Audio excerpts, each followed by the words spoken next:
Live, sir. Good afternoon. Welcome to the Planning Board meeting of September 17th, 2020. First item on the agenda is to approve the August 20th draft minutes. Has everyone had a chance to take a look at them and or send in comments already to Cindy?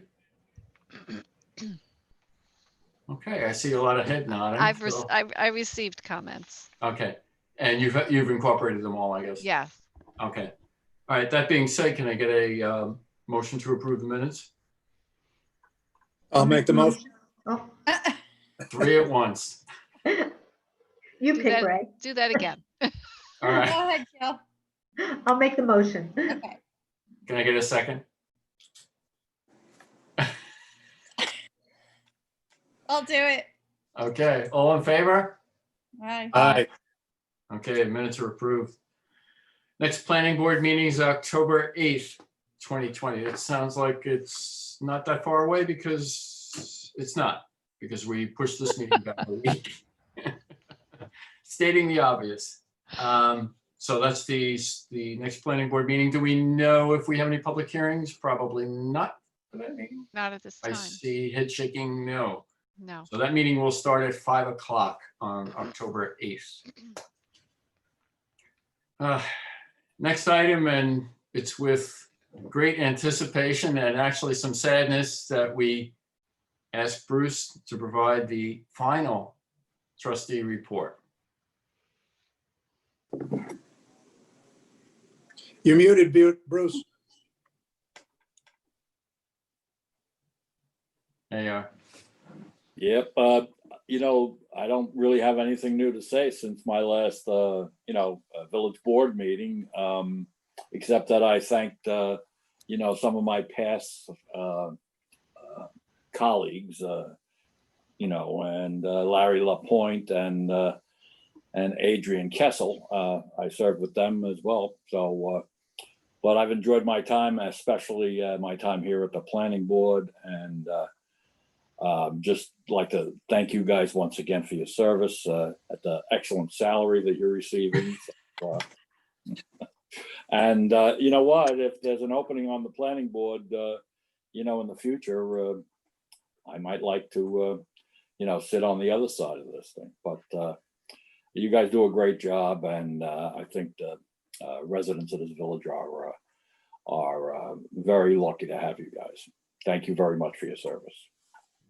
And, I'd like to thank you too, and thanks, for your input over all this time. And, for making the reports interesting as well as factual. So it's always been something to look forward to, and wish you the best of luck. And who knows, there may be an opening at some point, and we may see you back in the grid. Hopefully we're back in person at that point, but who knows when that would be. Right. So again, thanks. And it's, again, it's with a bit of sadness that we're listening to the last report from you. Can we get one more sign off? One more sign off. And I'm not leaving till this meeting is over. So well, no, I meant that concludes your tagline. Concludes the trustee report, and I'd like to throw it open to questions. Anyone have any questions? I don't think we do. Anyone want to make any final comments before we move on? Well, thank you, Bruce. We appreciate your service that you've given to the village, as well as being part of this board. It's always been a pleasure to work with you. All right. Thanks, Gil. Let's move on to the next item, which is 1615 Main Street. And as everyone knows, I'm recused from this application, so I'll leave it in the capable hands of Gil Anderson, who's acting as chair for this application. Okay. Thank you, Ray. You're welcome. Oh, he left. Okay, well, as you know, we closed the hearing, the public hearing on August 20th. At that time, we decided that we would meet with Conifer to go over concerns, issues, whatnot with the layout that we had. And Jen was in attendance and put together a great set of notes, meeting minutes of the discussion. I believe that they've submitted, and we were all sent updated plans. And Jen, if you want to go over them or, present them for just, for discussion. Sure. So Kevin, are you still there? I Yeah. am here. I Oh, am good, here. good. Can we pull up, let me just find the name. I'm just to move this screen around a bit.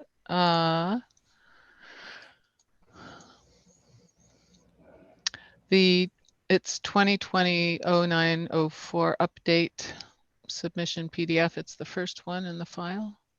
Okay, Thank you. stand by, please.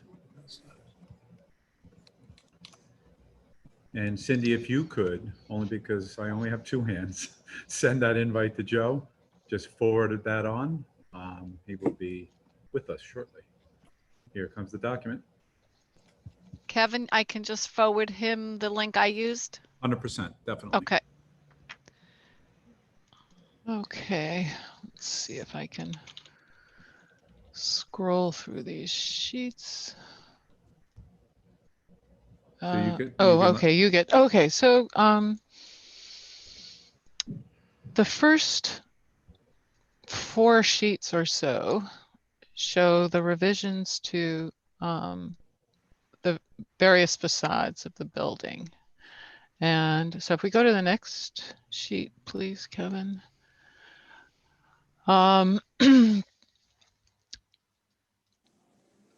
During our meeting, we discussed maybe emphasizing the 2 building approach on the long southern facade a little more. So that when the ground level changes from the brick and storefront heading east, there are bump outs. You can see them better in plan, but I believe they come out about 2 feet into the sidewalk to signify basically another building, even though it is connected internally. And then at the end as well, there's a slightly taller element and again a bump out. So if we head toward the end of the sheet, right in here, can you see this? There you go. The base level of brick was changed per the meeting to its sort of a variegated light gray brick base. Excuse me? No, that's my phone. I'm sorry. Oh, that's okay. That's all right. Both Gil and Laura wanted a little more of a sort of calling out the parapet portion of those bump outs as well. A little more detail there, and then rounding the building, which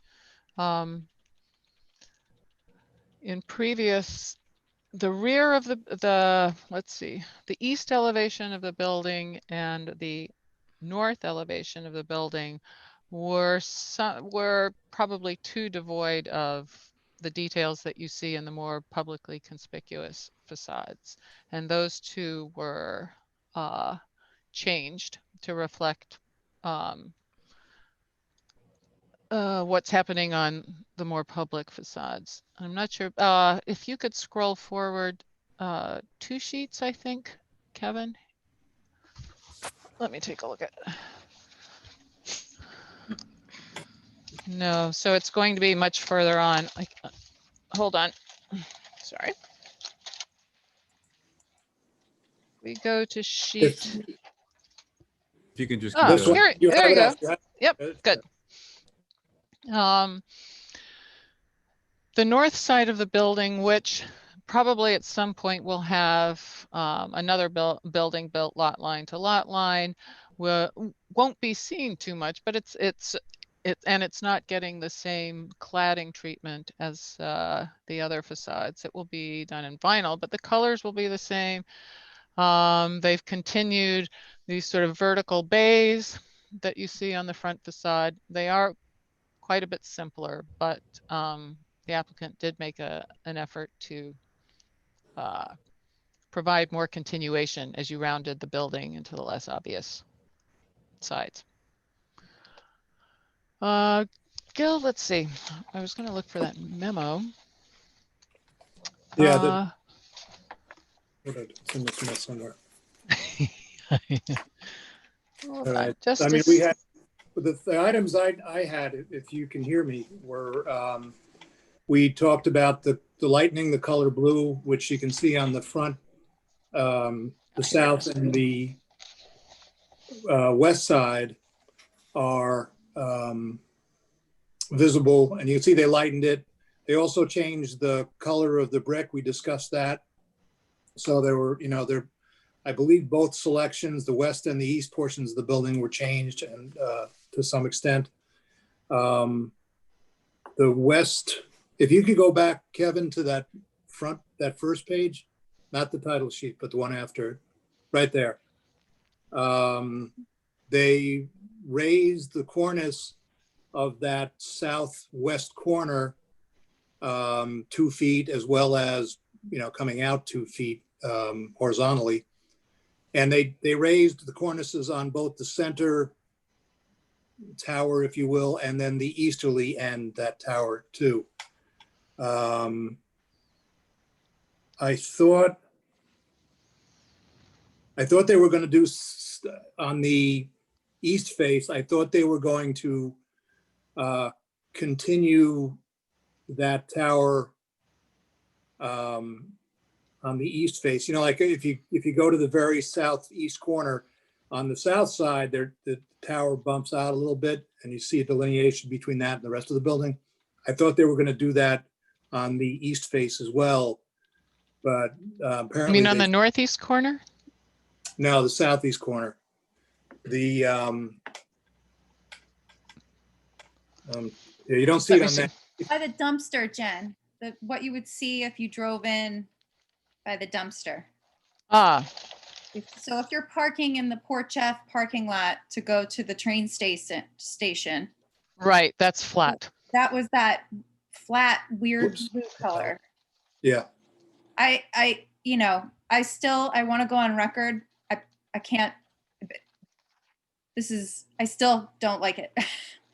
I think it's, I don't think it's one of their better buildings. I don't know what we can do at this point.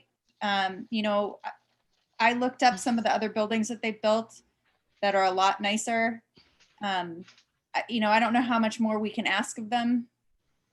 I feel like every time we ask, we keep getting the kind of, it's a little changed, but then it's still like,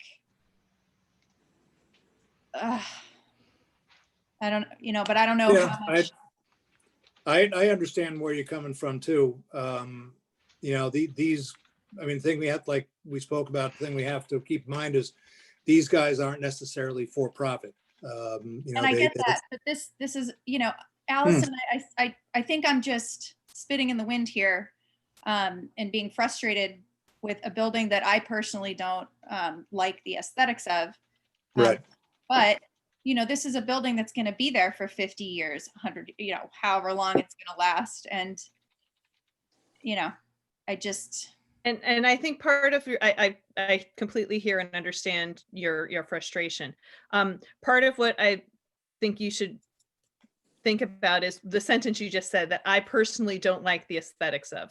Right. What gets very tricky when you're talking about architecturals is that a lot of it is subjective. And so I can't imagine that a planning board has ever gotten to the point where every single member has loved every single bit of every single application, because everyone's going to approach how a building looks with their own personal background of what is appealing to them and what's not appealing to them. So I completely hear and understand your frustration. And I apologize if I'm taking time to it. I just have to vocalize it. But there is one thing, just to piggyback on Gil, I do think that east side of the building. So what you would see when you are parking in the Porch F parking lot for the train station, that side, they were going to wrap around and have Right. more of that facade like we see on this south facing. Right. I think it's like one of the last pages of renderings. Mhm. Right. Yes, it is. It's A40.2, 4.02. I do think it may be small consolation, but we've seen proposals for development of the Oakland, the Port Jefferson lot below the train station on Oakland, where, that ends. And it may be, in the future, that part of the building will be substantially blocked from view. Oh, okay. I'm not trying to diminish your concerns, and I think that you have very valid points. And I seem to remember the same sort of discussion at the meeting, but Yeah. I think it would be, at least I'd like to ask if we could go back to them and ask them to, at least in that southeast corner on the east face, carry that front along. So it seems like it's an individual tower, not just a flat, we ran out of ideas and money type of look. Trying to think what else was on the, yeah. And then there was the discussion, which isn't visible here. Oh. Go ahead. Oh, I was just going to add that we did discuss, they are going to put, and they gave us a cut sheet for a security grill system at the garage entrance. I think Okay, good. that came up at the last meeting. Mhm. Oh, is Yeah. that shown on the rendering by any chance? It is not, Okay. or it's not on the elevation sheet that I No, can it would- see. It may on be that- on the color rendering. No, it just shows the black opening on the easterly side right now. So if you went back to sheet, I can't read what numbers these are. I think it's just CVR. So Kevin, if you go back to, It's page 5 of 17. Does that help? well, it's certainly not on the elevation drawing, 4.02, the east elevation. I was just wondering if it was on the renderings. Wait, okay, so if we keep going, when we're looking for, there. Yes, it's just, wait, go back one, please. Sorry. Yeah, right here. In that upper right corner, you can see the black Right. opening.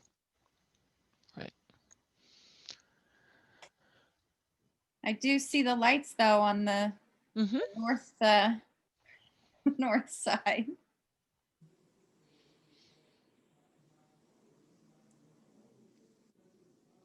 The only other thing I think we spoke about was the retaining wall that would, on that, if you look at the easterly elevation, in front of there is a retaining wall, and that retaining wall would carry to the back of the sidewalk and then extend westerly towards Oakland. No, I'm sorry, not westerly, easterly. Sorry. And did we discuss what that was going to look like? I seem to think. We don't have, it's about, so the retaining wall, as it turns the corner onto Station Street from that back driveway, it's about 3 feet above, the grade to the north. And as of just a couple of days ago, I spoke with Bob Brown, of Land Design Associates. He's the village's consultant who's working, to build Station Street. He suggested a steel box beam railing rather than, a conventional railing. for there. And that's currently what we're looking at. So it's not terribly fancy, but it will be safe. And then I think we also talked about the garbage enclosure.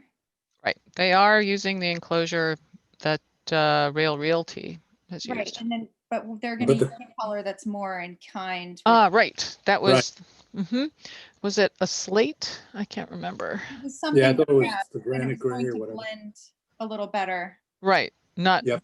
I think they were trying to, they heard us, and so they go, okay, we have to go black. But then that wouldn't have really matched their building, so. right. Let's see. That's probably on the plans. The color did change. Yeah, I'm to just something- looking. Yes. something that And I was think it more- was to a slate gray. I'm not Yeah, sure.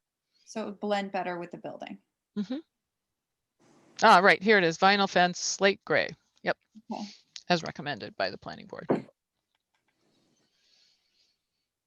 And do you happen to know, should a new building be erected on the northern side of this, of 1615, how far it would be away from that northern wall, or are they, It can be lot line to lot line. is there a drive there? Because I'm trying to remember if this building goes all the way to where that little driveway goes into the back. It doesn't. So currently there's a small passageway on the north side of the two-story building. Uh-huh. Okay. I was wondering if that was going to be left empty, or is that part of the lot line for the northern side of anybody that built there? Right. This building will go to its lot line to the north, and there's currently the bicycle shop, or the former bicycle shop Right. will be basically right against it. Okay. It's- Because I see an awful lot of bedroom windows or, apartment windows on the northern side. And I'm just wondering if they're going to have 3 feet to the next building. No, they have more than 3 feet. So the building is sort of a U shape. Uh-huh. And so where the apartments are, there are requirements for light and air. So they can't be right on the lot line. Okay, that If- answers if- my question. Thank you. If you look at sheet CC 1.01, which is a little further into the plans, you can see there's the floor plans of the various floors, and it shows with shading the layout of the building, and then a building to the north. Yeah, keep going. Keep going. There. There, Oop, yeah. back. Or there. Or there. Yeah. Okay, here. I see the U. Mhm. Good, thank you. How far does that northerly lot extend? Does it extend all the way back? Like, could somebody build a building all the way across the north face of the? I of think the- so. Let me just Yeah. check the tax map. I have it here.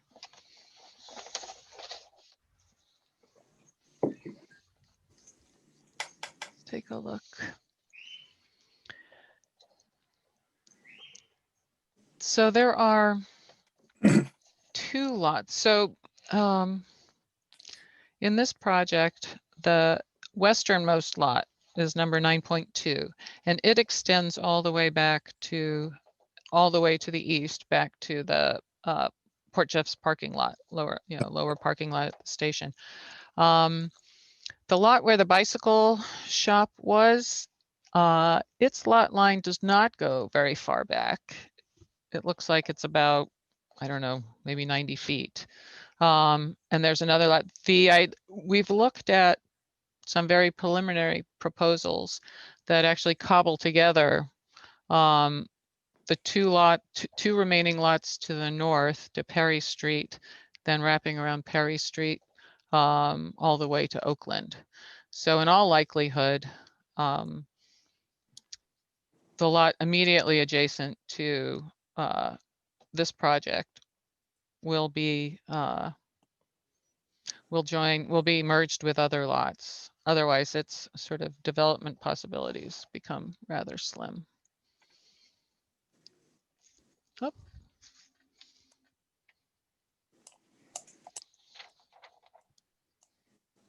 Yeah, I wish I could. It's like, can't really see anything. Yeah, I'm trying to look on the, oh, okay.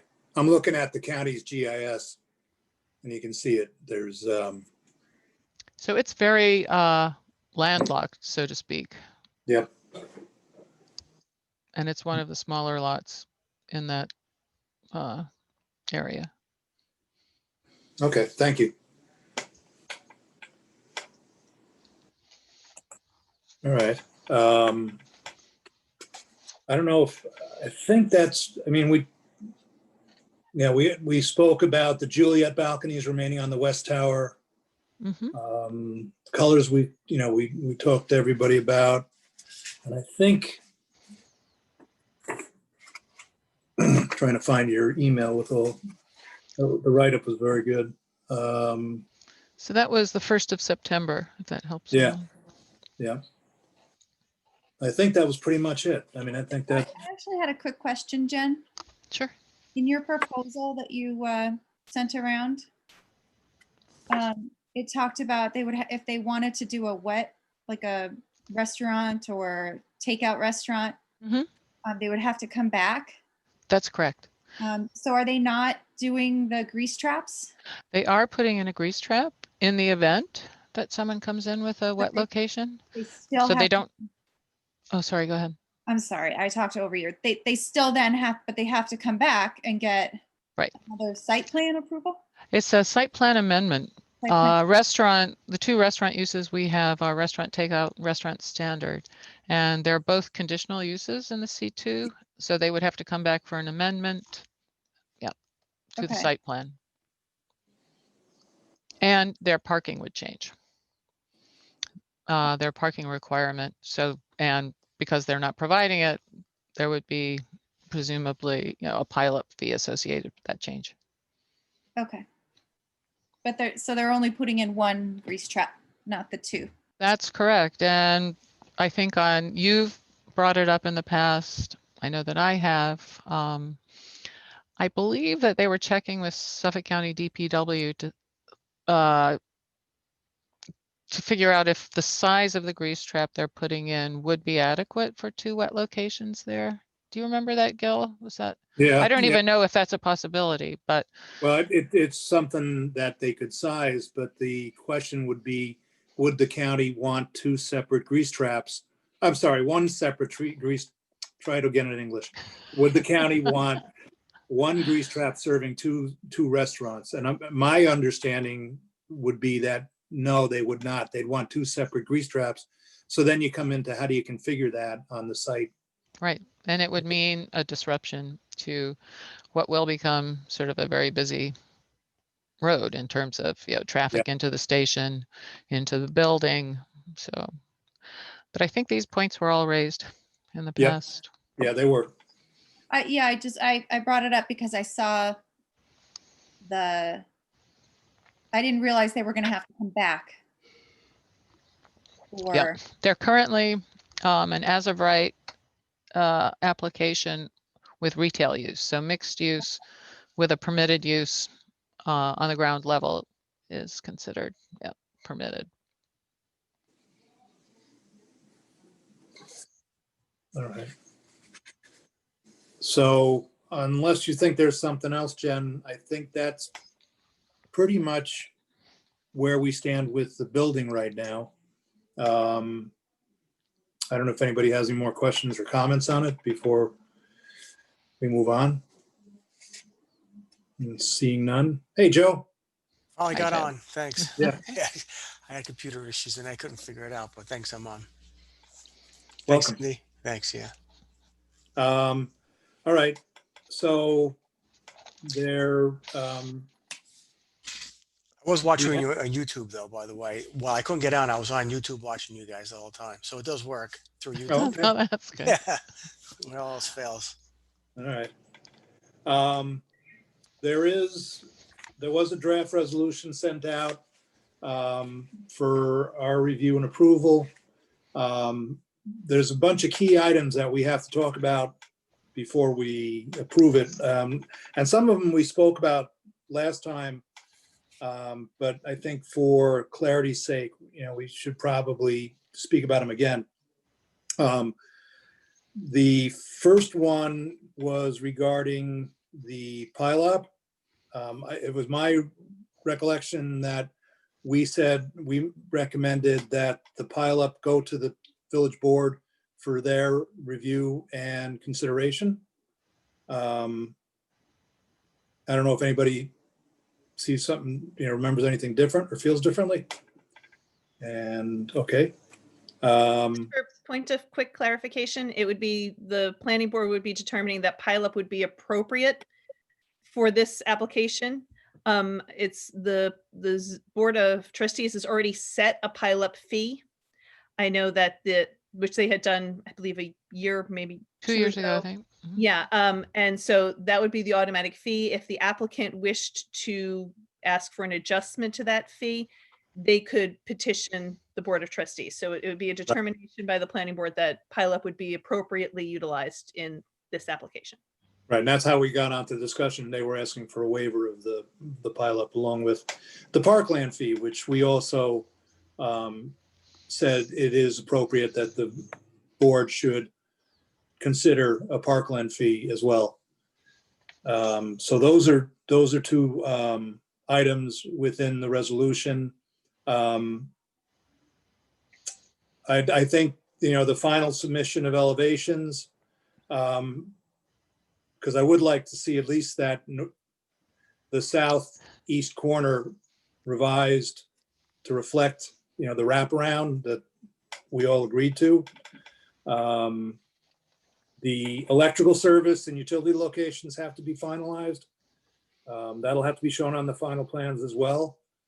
And then we have to discuss the bond, which was sent out to us, and which was very generous, if somewhat vague. I don't know if everybody's had a chance to look at it, but it was sent out today. It's for $1.178 million, which is pretty significant.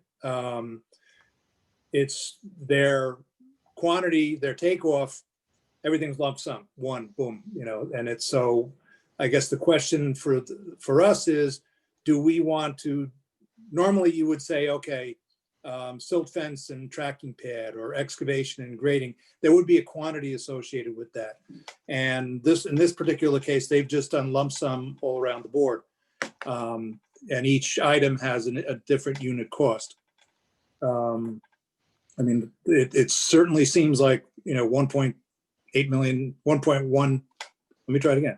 $1.18 million is a pretty generous bond to have in hand. Gil, who set those numbers? I'm sorry, who set those numbers? The applicant set the numbers. I don't know if Kevin, if you have the ability to put that up on the screen. He does. Kevin, I think it's called costs. There you go. Yep. Thank you. There you go. Then, because it was just a quantity of one, were you able to kind of verify some of these numbers or? No, and I've asked for unit costs and quantities, just because for Allison very quickly pointed out that in the future, when requests for what's the word I'm looking for, refunding portions of the bond, it's difficult to figure it out if you don't have quantities. Yeah, you sort of can't spelled make out. any heads or tails out of this. You need, not only quantities, whatever unit cost they use, and then a description, because there's different types of underpinning, different types of, like a little bit of more of a description to be able to understand exactly what they did here and how they're going to do it. So yeah, this is kind of useless. And I have been speaking with Joanna, and she has requested that the contractor provide more detail and specificity. I'd also like to see asterisks on the items that the village will undertake to do at their cost and then be reimbursed by the applicant. So paving of Station Street, sidewalk along the building, curbing along the building, landscaping, those sorts of things. But this is a start. Let Yeah, me at s- least a breakdown of the labor, material, and equipment would be the next thing to look at, but even more detail would be better. And then there's no overhead and profit, anything like that. Is that added typically to these types of for this type of use, or no? It's just pure hard construction cost. I mean, it might be located within the individual unit prices that they would have to get us. And normally, you'd have it in there on a construction project. So, Yeah. but I agree with you guys. I think it's a good thing to get more detail on this. And we'd be setting a bad precedent if we accepted this, even though as generous as it is, we need more information. Gil, Mr. Yeah. Chair, I've been getting a few emails and texts from the applicant to ask to speak to some of these things. Oh, So at some point, I think, they'd like to add their comments. Yep. So Robert Loud just texted me, and think so far let's see, hold on. Kenneth Garvin, who's with BHC, he's the architect who was with us at the facade meeting most recently. He has indicated, he has a point. The driveway width at the east end of the building will be changed. Well, they need to keep that width. It's also a fire access, and they may be at the limit. But if you'd like to hear from him, I'm just sort of reading quickly what they wrote. yeah. I mean, I think it'd be worthwhile hearing what they have to say. So So in Kevin, oh yeah, order, sorry. right. So whomever, and I thought it was one person from the party, would like to come on would have to hit the link that you see above in the chat, or all of you got. Please, Cindy, forward that to whomever wants to come on. There's nobody in the waiting room right now. So if you see that us02web.zoom us link, and I'll be happy to do it too, but I do need an email. Okay. So Jen, do you want me to invite one at a time or everybody? Tell you It's what we can do. The other thing we can do is I can put, and we didn't set the meeting up this way, but I'm going to let this up to Allison maybe. I could put the link on the YouTube, which would mean it would be open to the public. So maybe not. I would say that, again, this is just a work session meeting. It is not a public hearing where public participation would be warranted. Of Right. course, to the chairman's discretion, if the chairman wishes to allow an applicant to participate to answer some outstanding questions, that's certainly within the chairman's purview. But this is not a situation where public testimony is something that would be appropriate, as the public hearing is now closed. So there it is again in the chat, and they would simply hit that link, Okay. and I will let them I'm know. trying to copy it. Okay. When I copy it, Kevin, though, it copies the whole chat, and I don't want to do that. No, you definitely don't want to do that. You could anybody So- that's able to copy and paste that and send it to the email, or if you give me the email, I'll send it. Okay. I'm going to send it to you because it's not working for me. It's copying too many things. So here's what you do, Cindy, so it's not public. Just send the email in the chat that you want me to send to, and I'll do it now. Okay.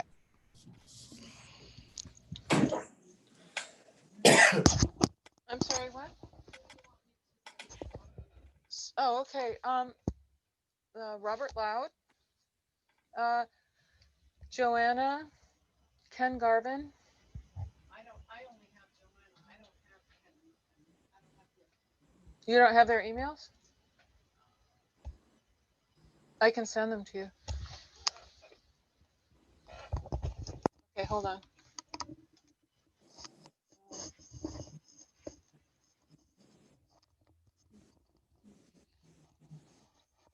In the meantime, if you want, while they're working out those technical difficulties. There's one other item that we should discuss as a board, and that's tree species.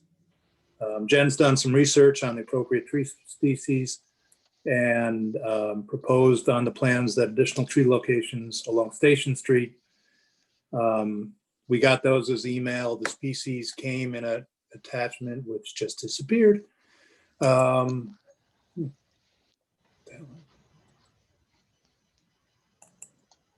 here we go. It's called Street Tree Candidates. And you'll see there's I guess we should wait for Jen because yeah, okay, let's go through the trees and, oops, can you hear me? And then I'll finish the email. I gotta say, Jen, that I thought it was very adorable that the first page was all started with Linden, which is right across the street. Indeed. But I do happen to like the very first one. I can't remember the full name, but whatever the first Linden was, I like that.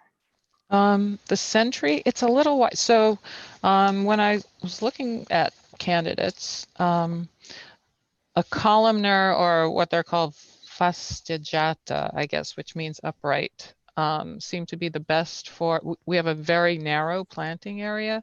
So we have to minimize, find cultivars that have a very narrow spread, because otherwise, pruning becomes a nightmare. They grow into the building and out over the street too much. So even though the American Century Linden, I think, which was the first one, is beautiful, the second one, the Boulevard Linden, seems to be more upright, narrower spread, tall and narrow. The selection of the native American basswood is very hardy and well suited to street plantings.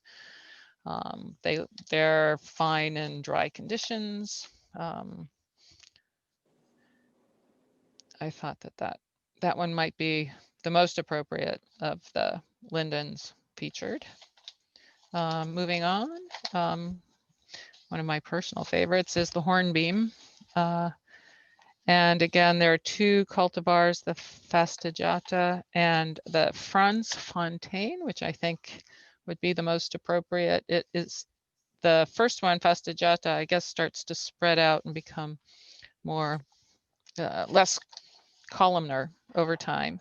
But the Franz Fontaine seems to retain its columnar habit and stays narrow and upright through its life. Also very hardy, recommended for highly adaptable that can take urban conditions and drought. Would make an ideal selection for narrow planting strips. And the third, also very beautiful, I think. And they're all deciduous. They're not all terribly fast growing, and they don't get very tall, but I think they'd be tall enough to perform the in addition to the aesthetics of having a tree-lined street. It's important that they provide shade, because the southern exposure will get quite warm. There's virtually nothing to shade the apartments on that side of the building. So the other, columnar English oak. A monoculture isn't necessarily required or encouraged a lot of the time. Just varying the trees that one plants sort of ensures that if there's a blight or whatever on one species, that there'll be others to continue to function, do their part. That's all I got. Okay. I mean, I would go with what you suggest, Jen. The only thing I would recommend is to not do a monoculture, but to, do multiple species. So like you said, if there is, God forbid, a blight, you don't lose everything. Right. Okay. I'm also advocating that the applicant require a tie-in so that a drip line irrigation system can be put in. I've been looking at the trees that were planted in the parking lot across Main Street. And they're just barely hanging on, but they certainly aren't thriving. And I think in part because they're not, getting optimal care. And I think at least watering them regularly until they're established, I think is a good idea and should be. And the plans that I sent showing placement, it's an overlay sketch, so possibly maybe a little difficult to read. But I've tried to avoid planting tree pits in front of the bump outs because that makes the sidewalk too narrow to pass by. Keep them away from the building entrance so that, God forbid you have to run out of the building, you're not running into trees, or the fire department's not running into trees. So with your permission, I'll just continue to work with Bob Brown, who is going to be doing the work on behalf of the village. So Jen, I just counted, there's 12 trees I think there's 12, and then on the south side. right, I think there's something like that. Yeah, and I want to piggyback Gil again, saying having a variation of different trees. I don't know if you want to do any evergreens. Evergreens, so they're beautiful. In the winter, though, you really want to bring in as much warmth that you can on that side. Just it's a way to, and with evergreens, you'll be shaded year round. That's true. Yeah. Okay. I mean, if everybody is okay, will Jen? Okay. Oh, I'm seeing a note. Applicant, did you see it? Yes. Invited? Yes. Okay, great. I say, Kevin, if you want to let the applicant in, here we go. We're letting the applicant in. Hi, Joanna. Hey, Joanna. Connecting audio. Joanna, when you are able to talk back, that should be short. I'm going to let Kenneth in too at the same time, Gil. Okay, yep. And there's a Kathy waiting too. Joanna, is that okay? Or Gil? Is she part of your team, Joanna? Unmute, Joanna, please. Unmute. Mute. Joanna, unmute, please.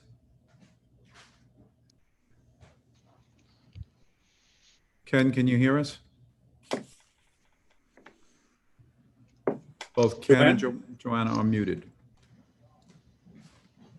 Joanna there you go. Joanna's not muted. There we go. Hello. I'm unmuted. Hello. Thank you, Joanna. It's Kevin. Am I to let in Kathy too? There's somebody named Kathy? Yes. Kathy is our legal representative. And, just in case there are questions for her, I don't Oh, Gil, is that? I heard anything. That'd be fine. Okay. Yeah, that'd be fine. So three. Can you hear us? Three are being let in. Ken, I got you. Yeah, loud and clear. Good. Just watch the YouTube live. If you had been playing the YouTube live, just please turn up the volume on the video itself or hit pause. Yeah, Kathy is our legal representative. And, just Joanna? questions for her, I don't Gil, is that? That'd be fine. Okay. So three. Hear us? Three people. And I got, fine there. Good. Guys, if you can hear us, please mute your YouTube because there's a lot of feedback coming back. Okay. Okay. So you want to quit the browser that's has the window that YouTube and or pause it and or turn the volume down on the video itself. Okay, Joanna, if you'd unmute, we'll see if you're in that loop again. Yep. So, oh, good. Yeah, I closed out the YouTube. Beautiful. Thank you. So I know that Mark, I believe, had some comments that he wanted to address the board, or Joanna, yourself. I think it was Ken Garvin from Oh, I the apologize. Architects who had some comments. Okay. Yeah, hi, everyone. Just the comments about the east elevation and returning the tower facade around to the east elevation from the south. It's going to be difficult because we need the driveway to go down, and the way the towers stick out 2 feet would not work with the dimension that we need. We require 24 feet for vehicles get down there. But I think what we could do is add a vertical element to mirror the width of the parapet straight down. I don't know if Kevin could put that image up. I think it was a 4th sheet. What's the name of the sheet, please? It's just called renderings. Let me just show you. So basically, if you took a vertical. Jen, what's the name of the sheet, please? I think that's renderings 2 or 3. It's I don't. I the ha- 3rd or 4th sheet in of the drawings. Kevin, if you go back to those plans that we were looking at earlier. That's my question. Okay. Oh, sorry. Yes. I had to name the dot first, and then we can do that. I'm sorry. No problem. Coming up.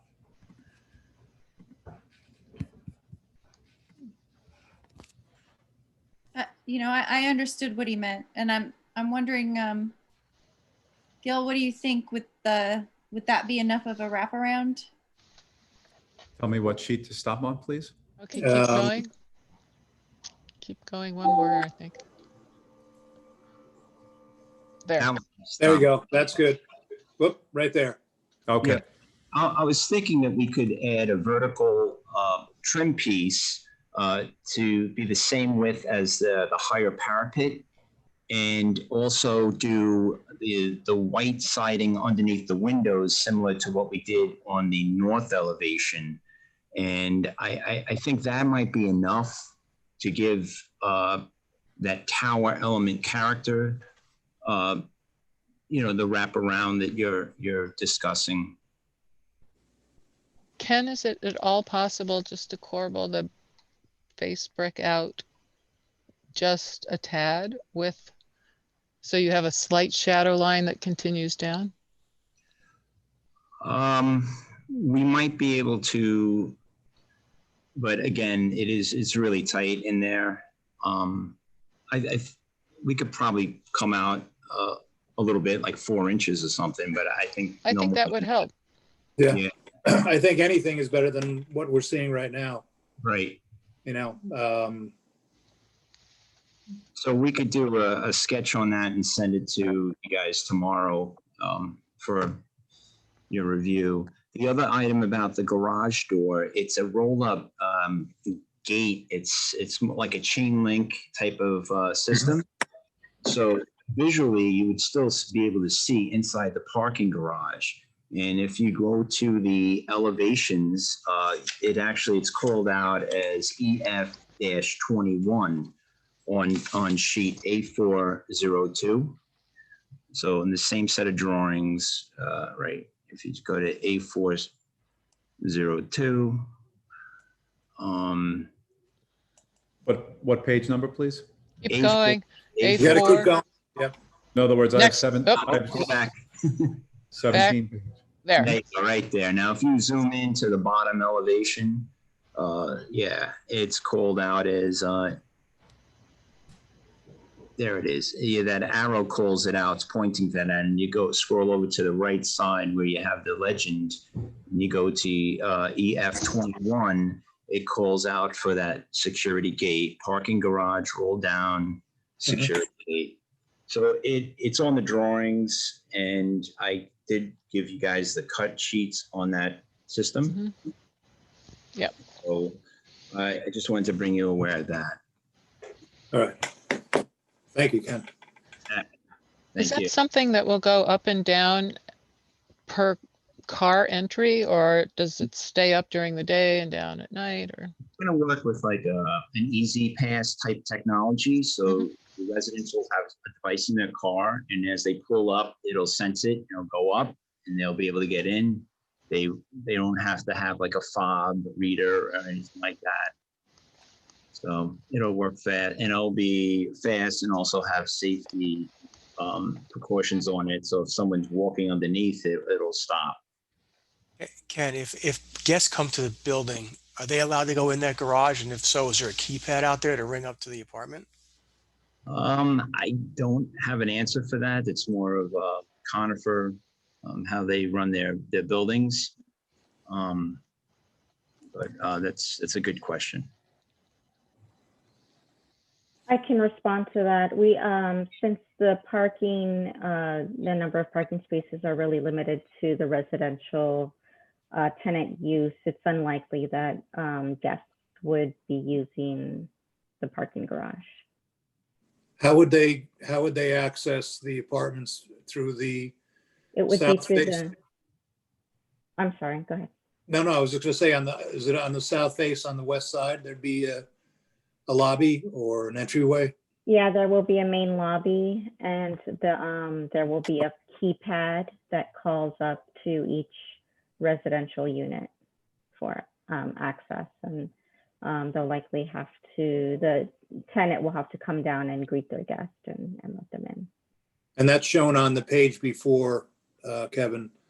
I don't know if you want to pull that up just to, there's an elevator. Same document, right? Right, Mhm. yep, the one we had before. Okay, stand by, please.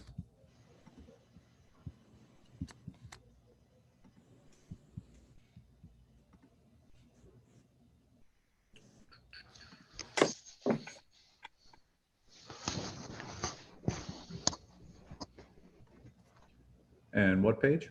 Go one previous. Nope, okay, go the other way then, I'm sorry. Keep going. Keep going. I apologize, go the other way, Kevin. Head down or You're looking for the floor plan? no, the elevation, A4.01. Oh, okay. So Jen, I go just by pages 1 through 17. Okay, then Oh. look at 11. Page 11? That's page 11. Okay, right there. Yep. So so Joanna, on the left side of the elevation, that would be where the lobby would be. Whoop, go back one. Yes, we have only one main entrance to the building for the residential use, and it's accessed, I believe, along Station Street. Is that correct, Ken? The entrance is on That's Station correct. Street, or okay. It's like it's in the middle of that western portion of the building. Right.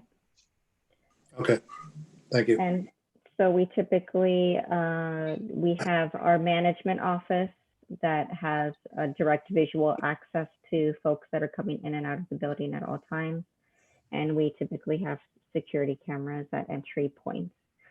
So this is the only public entrance. And then there is an entrance for the residents inside of the parking garage that goes to the elevator there. But since the parking garage is closed, only the residents will have access to the entrance in the parking garage.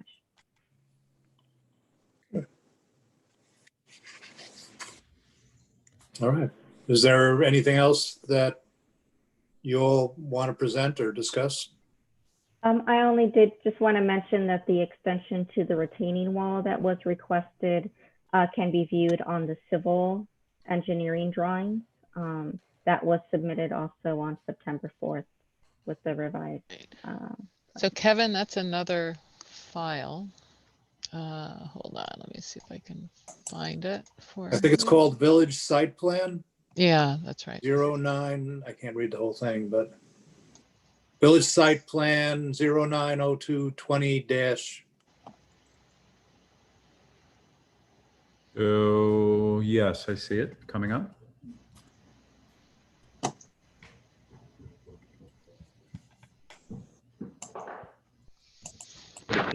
Page 5 of 8 will show that retaining wall.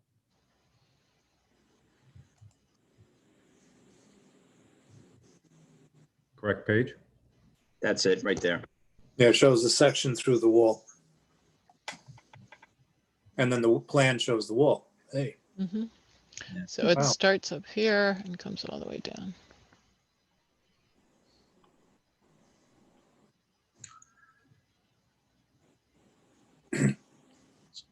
So were there any additional questions regarding the the retaining wall.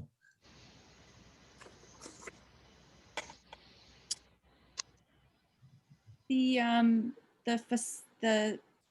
part of the retaining wall that you see, if you're looking at it from, if you're standing on the north side of the building and looking at it, and if you're standing on the east side of the building and looking at it, what was that going to look like? What's the coloring of it? I Or believe is it concrete? it's just concrete. Yes, Okay. it's a continuation of the wall that is on our site. Same material continued so that it looks uniform. All right.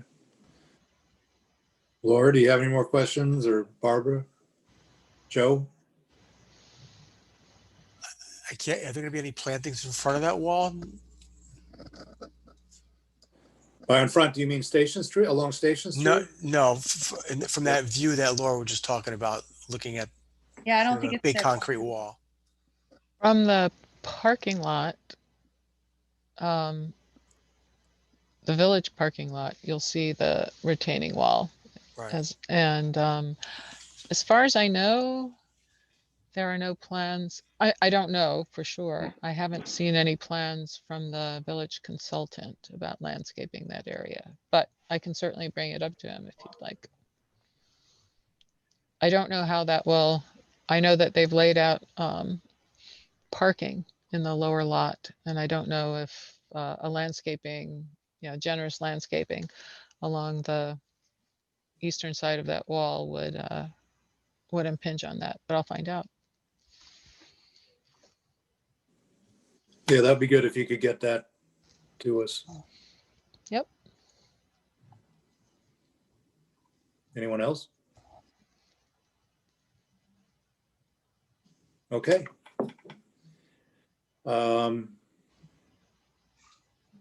Hearing. So then the only thing we have left to do is to decide whether we want to, well, I should review the, I don't know if everybody's had a chance to review the draft resolution. And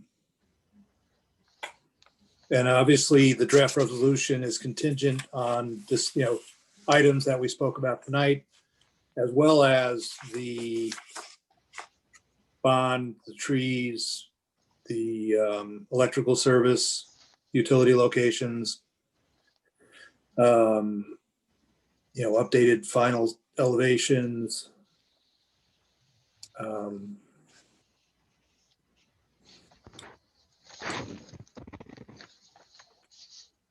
So Gil, the reso as drafted, the only number that would need to be plugged in order for the board to vote on a conditional approval tonight would be setting of the bond amount.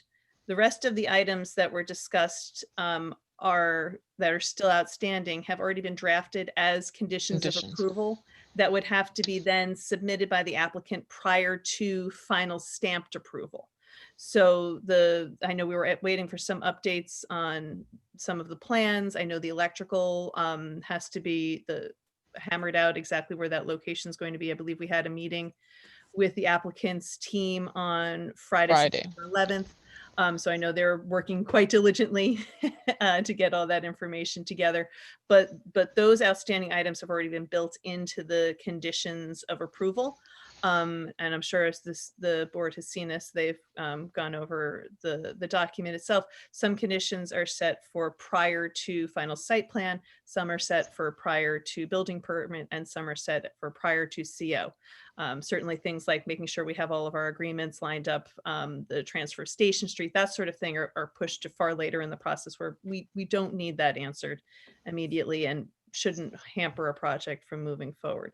So right now before the board would be setting of the bond amount, which I know you just had a pretty lengthy discussion about, some concerns about the level of detail of what was submitted.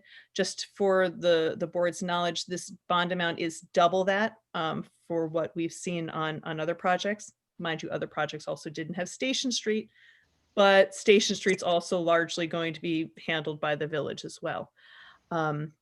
It certainly behooves the applicant to have a much more detailed bond estimate submitted, because as Jen pointed out, as the work continues and moves forward, requests for the release of portions of the bond can be processed with greater ease and speed if the board has greater detail regarding how much each itemized portion was allotted for.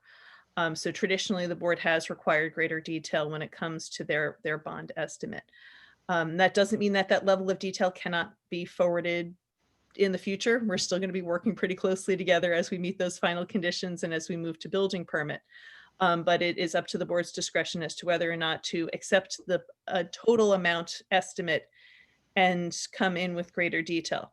That also doesn't mean that if we get greater detail in and it turns out that with more specificity, the number is wrong significantly in either direction, the board has the opportunity to revisit that and can always make an amended decision. So those are things that are all opportunities for your consideration as to how you wish to handle it and move forward. If the board decides to set the bond amount tonight and is comfortable with staff's summation of where you left off after the last meeting, you could move forward with a conditional approval this evening. If not, then I leave that to your discretion as well. Mr. Chairman, if I could, Kathleen Deegan-Dixon. Just one quick question, and maybe this is more for Allison. Just regarding the park fee, so the draft resolution provides that we shall pay the parkland fee. If we're able to have the Village Board of Trustees allow us to do some in-kind work or something other than a payment of a fee or a combination of some sort of a hybrid, would this, the wording of this resolution preclude that, or is it? I don't believe so. The reasoning is that it is entirely for the Board of Trustees to determine what payment of the parkland fee is, if even payment is necessary. So the resolution and the full discussion of the board, both of this meeting and the previous meeting, has been that they feel it is appropriate in this instance to require a parkland fee after an analysis of the available parkland. It again, if whatever the Board of Trustees decides to do because of how our code is drafted, this condition will be satisfied and the project will move forward. Okay. Kathleen, if I could, a previous applicant, Rail Realty, did improvements in kind rather than lump sum payment to the Texaco Avenue Park, just Okay. about a block away. I thought that and we may find it to be more appropriate, more cost effective for, we'd like to be able to have the opportunity to explore that as we go forward rather than have it set tonight. Thank you. You're welcome. All right, to the board, is everybody comfortable with accepting the total cost? And, it sounds as though we can revisit that once we get the more detailed bond estimate. And if it goes up or down, we can make that adjustment. But, I'm very comfortable with that, Gil. okay, thank you, Barbara. Me, I'm comfortable with it as well. Okay. Joe, what do you think? As am I. Thanks. Okay, thank you.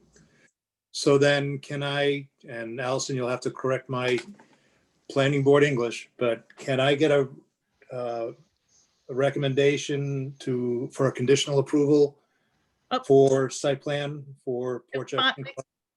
Oh, okay, hold on. First, you need a motion on the bond amount. Oh, okay, there you go. I appreciate the straw poll you took, but you do need a motion on the bond amount. Okay, then can I get a motion on the bond amount? I'll make the motion. And that's to allow that leeway should it go up or down in the future.